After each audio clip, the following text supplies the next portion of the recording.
Assalamualaikum warahmatullahi wabarakatuh. Halo teman pemilih, kembali lagi bersama saya Sri Nurini Ulan di podcast Suara KPU Polman. Ruang ngobrol seputar informasi kepemiluan dan tentunya semua hal yang bikin suara Anda punya kekuatan. Inilah dia podcast Suara KPU Polman.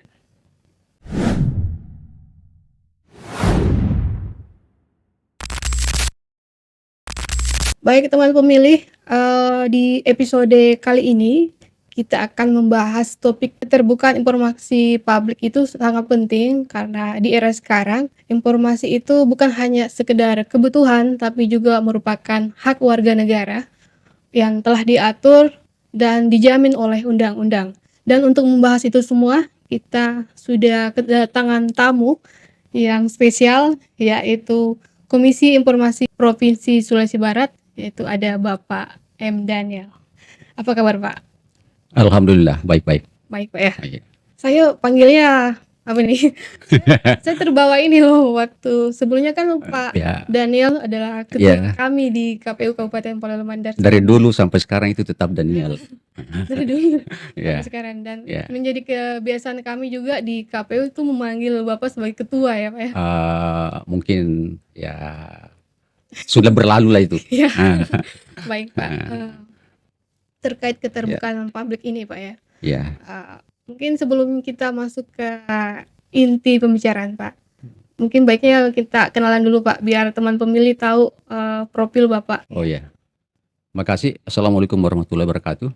Pertama saya menyampaikan terima kasih kepada KPU yang mengundang Komisi Informasi Provinsi Sulawesi Barat untuk hadir pada kesempatan ini untuk berbagi informasi terkait dengan keterbukaan informasi sebagaimana yang diamanahkan oleh Undang-Undang Nomor 14 Tahun 2008. Yang kedua, ya karena ini tadi saya diberikan beban untuk perkenalan, Ya.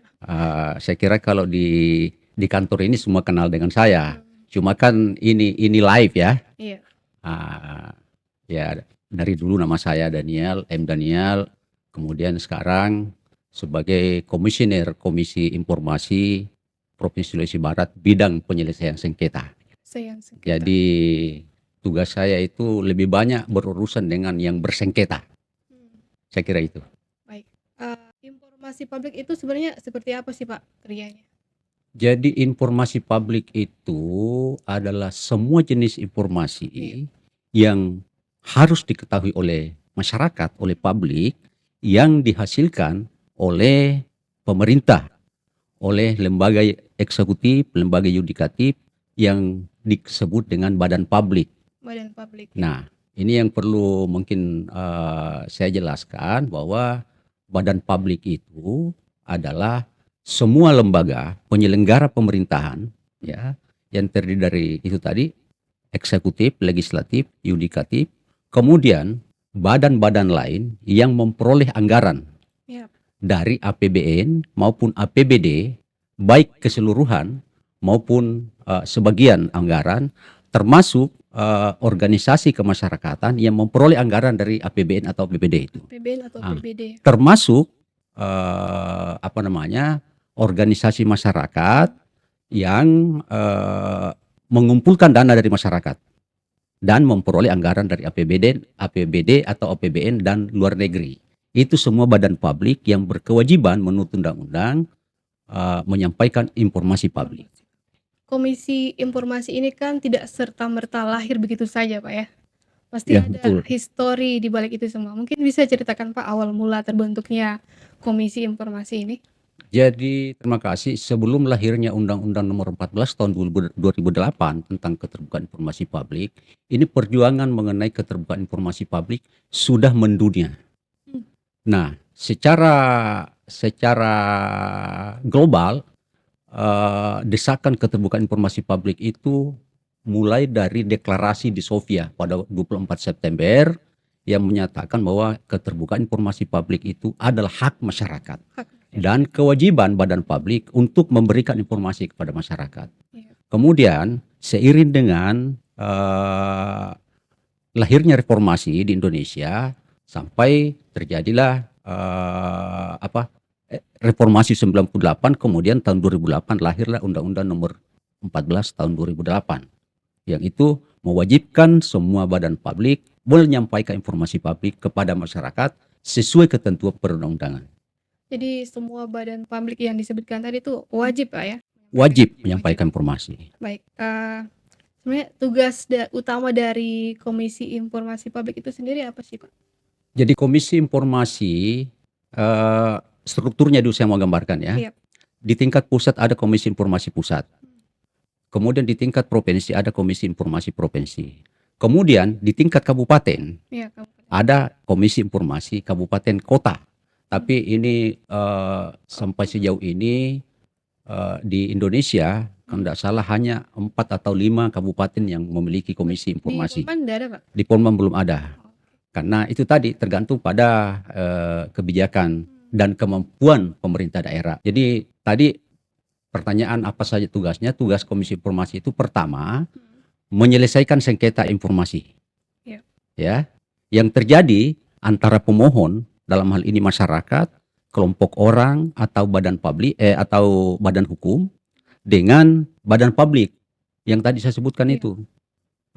Kemudian tugas lainnya melakukan sosialisasi mengenai implementasi keterbukaan publik, termasuk sebenarnya mendesak badan publik agar mengimplementasikan Undang-Undang 14 2008 itu secara maksimal sehingga masyarakat terlayani haknya untuk mendapatkan informasi. Apa saja yang boleh dan tidak boleh untuk disampaikan atau dipublikasikan menurut undang-undang itu sendiri Pak? Oh iya, makasih.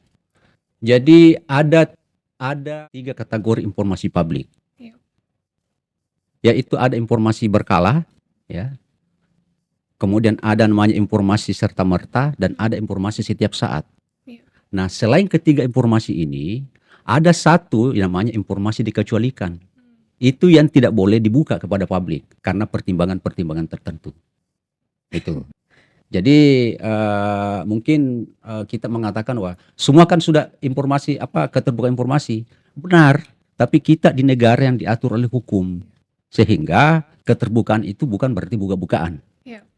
Nah, jadi informasi dikecualikan ada aturannya. Ada aturan tersendiri. Nah, tapi bagi badan publik yang ketika memberikan layanan informasi kepada publik mengatakan bahwa ini informasi dikecualikan, itu juga tidak serta-merta bisa mengatakan seperti itu. Karena kadang terlalu subjektif mengatakan, oh ini informasi dikecualikan, ini rahasia. Nah, mungkin ada kategori tersendiri Pak ya? Nah, itu informasi dikecualikan adalah informasi yang apabila dibuka akan menimbulkan dampak yang jauh lebih fatal daripada ketika informasi itu tetap disimpan sebagai dokumen negara. Nah, terkait dengan informasi dikecualikan, saya perlu menyampaikan bahwa setiap badan publik yang mengkategorikan sebuah informasi dikecualikan itu harus disertai namanya uji konsekuensi. Itu ada keputusan pimpinan badan publik bahwa ini informasi misalnya DPT. Nah, karena kita bicara dengan audiens kita ini adalah pemilih ya. DPT. Nah, DPT kan terbuka. Tapi ada hal yang tidak boleh dibuka. Ya, ini misalnya data pribadi. Nah, itu harus disertai dengan uji konsekuensi. KPU harus menetapkan keputusan yang menyatakan bahwa informasi mengenai DPT selain data pribadi dan sebagainya itu bersifat dikecualikan. Itu uji konsekuensi namanya. Jadi harus ada uji konsekuensi dulu kan? Harus ada. Oke. Baik, sebenarnya apa yang membuat isu keterbukaan informasi publik itu Pak menjadi penting untuk diketahui masyarakat? Pertama, bahwa masyarakat kan kadang punya semangat untuk ikut melakukan pengawasan, ikut melakukan pemantauan terhadap penyelenggaraan pemerintahan yang dilaksanakan oleh badan publik mulai dari tingkat pusat sampai ke tingkat paling bawah, pemerintahan paling bawah, desa kelurahan. Nah, tapi kadang-kadang masyarakat kesulitan mengakses informasi.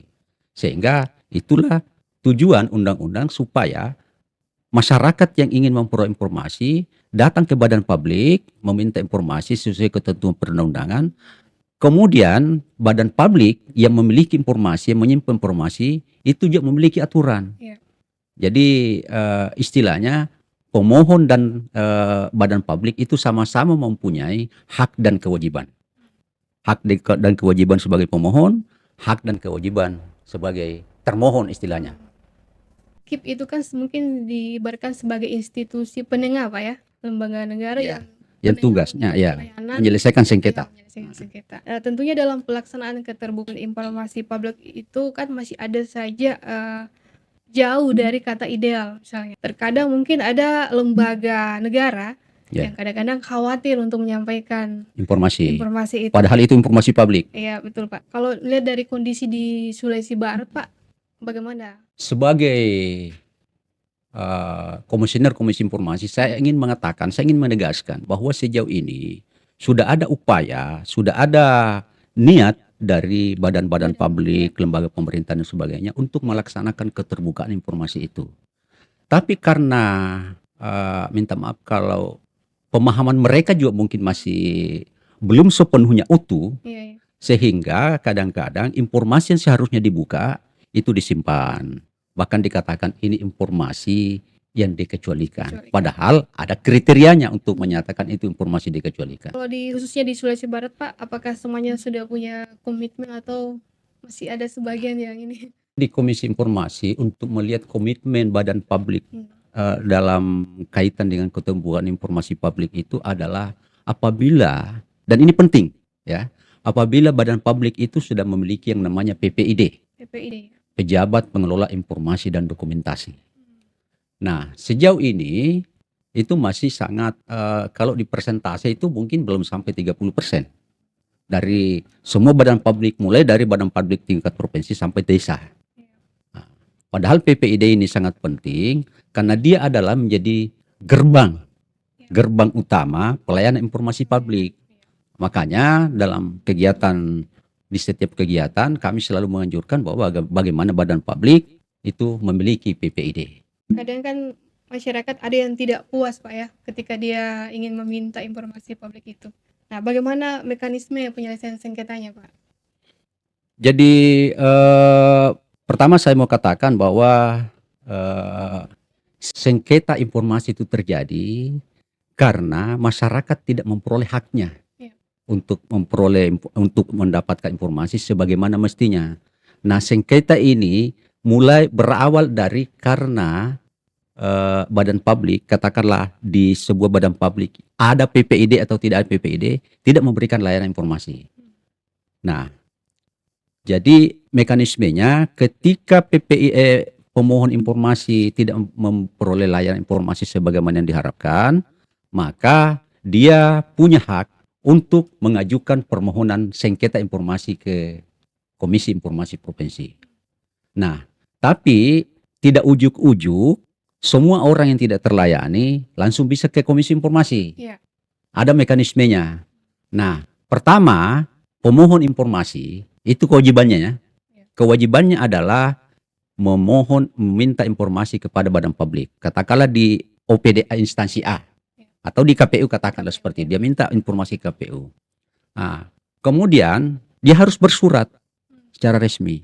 Nah, pemohon informasi ada 3 kategori. Itu tadi perorangan, kelompok orang, dan badan hukum. Perorangan itu ya siapa saja, individu.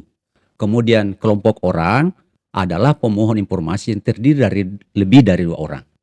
Kemudian badan hukum ya misalnya LSM dan sebagainya. Nah, dia mengajukan permohonan ke PPID atau ke badan publik karena itu tadi belum semua ada PPID-nya. Itu diberikan waktu selama 10 hari. 10 hari Pak. 10 hari untuk mendapatkan layanan. Nah, dalam rentang waktu 10 hari ini PPID atau badan publik diberikan kesempatan untuk menjawab. Misalnya informasi apa yang diminta direspon, katakanlah seperti itu. Nah, kalau pemohon informasi ini tidak puas dengan respon dari badan publik itu, maka diberikan waktu tambahan 7 hari untuk melengkapi. Kan misalnya ya, saya berikan contoh. Di KPU pada masa tahapan pemilu ya, ada apa, pemohon informasi minta DPT di kecamatan A.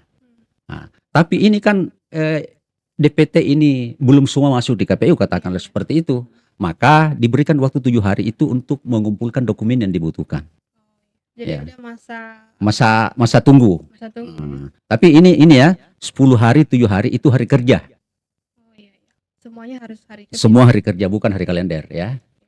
Kemudian kalau tetap pemohon informasi ini masih tidak puas dengan layanan PPID, maka dia mengajukan yang namanya keberatan ke atasan badan publik. Atasan badan publik diberikan waktu selama 30 hari untuk merespon itu, keberatan. Apakah misalnya atasan badan publik ini memerintahkan kepada PPID-nya layani itu atau bagaimana? Nah, itu tergantung atasan badan publiknya.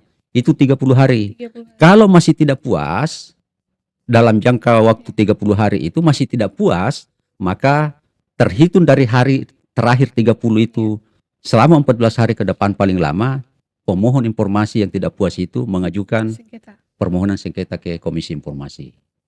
Nah, di Komisi Informasi itu nanti akan dilihat apa persyaratan-persyaratan yang harus dipenuhi. Seperti tadi itu. Kalau dia badan hukum, dia harus lengkap permohonannya. Selain permohonan, untuk apa informasi itu dia minta, Tujuannya kemudian harus ada tujuannya ya harus jelas. Ya. Kemudian dia punya badan hukum, ADART, kemudian surat legalitas dari Kementerian Hukum. Itu harus ada semua dan terpenuhi hari-hari itu. Misalnya 10 tambah 7, kemudian 30 tambah 14. Nah, kalau tidak terpenuhi itu pada akhirnya nanti akan tidak dianggap tidak memenuhi syarat untuk diregistrasi. Itu. Berarti memang prosesnya panjang, Pak ya. Panjang. Tapi saya ingin mengatakan bahwa bukan berarti mempersulit masyarakat. Iya. Sekali lagi, keterbukaan informasi ini untuk menjamin keteraturan masyarakat dalam mendapatkan informasi publik. Tentunya mungkin banyak masyarakat yang belum tahu terkait pelayanan mungkin, Pak ya. Apakah KIP itu punya sendiri program untuk meningkatkan literasi masyarakat? Biar masyarakat sadar atau peduli Ya. bahwa ternyata informasi itu penting untuk dibuka. Ya. Jadi benar bahwa Komisi Informasi Provinsi Sulawesi Barat itu punya program. Bahkan sejak pelantikan sejak 5 Oktober pelantikan itu kita sudah 5 Oktober 2025 ya kemarin, kita sudah melaksanakan kegiatan sosialisasi dengan sasaran semua desa. Jadi 500 sekian desa di Sulawesi Barat itu sudah kita sentuh melakukan sosialisasi mengenai hak dan kewajiban badan publik, hak dan kewajiban pemohon, Iya. kemudian apa saja yang harus disediakan. Termasuk itu PPID. PPID. Nah, Jadi mereka memang harus punya PPID, Pak ya? iya harus punya PPID. Cuma sekali lagi itu ya kita masih selalu berikhtiar. Iya. Karena sekali lagi selalu kami katakan setiap kami turun ke desa bahwa PPID itu sebenarnya sangat membantu kepala desa misalnya. Iya. Nah, karena dia tidak perlu repot melayani permohonan informasi karena sudah ada PPID. Nah, demikian juga kan misalnya katakanlah di KPU. Sejak lama saya tahu sudah ada PPID. Itu kan tidak perlu merepotkan pimpinan, tidak perlu merepotkan sekretaris dan sebagainya. Dia terpusat ya, pelayanannya. Pelayanan informasi terpusat di situ. Kecuali kalau misalnya PPID-nya tidak memenuhi permintaan yang diminta oleh pemohon, maka itu akan naik ke itu tadi atasan badan publik. Nah, misalnya kalau di KPU ini atasan publik itu mungkin sekretaris. Baik Pak, terakhir mungkin Pak ya. Apa pesan yang ingin Bapak sampaikan kepada masyarakat terkait keterbukaan informasi ini, Pak? Pertama, bahwa masyarakat sebagai pengguna informasi itu harus menyadari bahwa dia punya hak untuk mendapatkan informasi publik. Iya. Tapi juga harus tahu, harus paham bahwa ada kewajiban yang dia harus dipenuhi untuk memperoleh informasi itu. Nah, kemudian badan publik juga tidak perlu mencari-cari alasan untuk mengatakan bahwa informasi ini terbatas dan sebagainya, padahal tidak ada dasarnya. Karena itu tadi, yang harus disediakan informasi berkala, informasi serta-merta dan informasi yang tersedia setiap saat, kemudian informasi dikecualikan itu harus disertai dengan uji konsekuensi. Nah, kemudian yang terakhir, untuk kita menjadi komitmen bersama, semua pihak, bahwa informasi itu adalah hak masyarakat dan kewajiban badan publik untuk melayani permohonan informasi masyarakat. Saya kira itu. Baik. Teman pemilih, seru sekali obrolan hari ini. Banyak yang kita pelajari soal hak masyarakat untuk tahu dan pentingnya lembaga publik seperti KPU khususnya untuk terus terbuka. Terima kasih untuk Tulis Barat, yaitu ada Pak M. Daniel yang sudah hadir di podcast kali ini dan sudah berbagi insight yang berharga hari ini. Terima kasih Pak. Makasih. Dan buat teman pemilih yang masih penasaran dengan topik-topik yang akan disampaikan di episode berikutnya, jangan lupa untuk terus mengikuti channel YouTube KPU Kabupaten Konawe Maida. Sampai jumpa di podcast episode berikutnya. Ingat, pemilih cerdas dimulai dari tahu informasinya. Wassalamualaikum warahmatullahi wabarakatuh.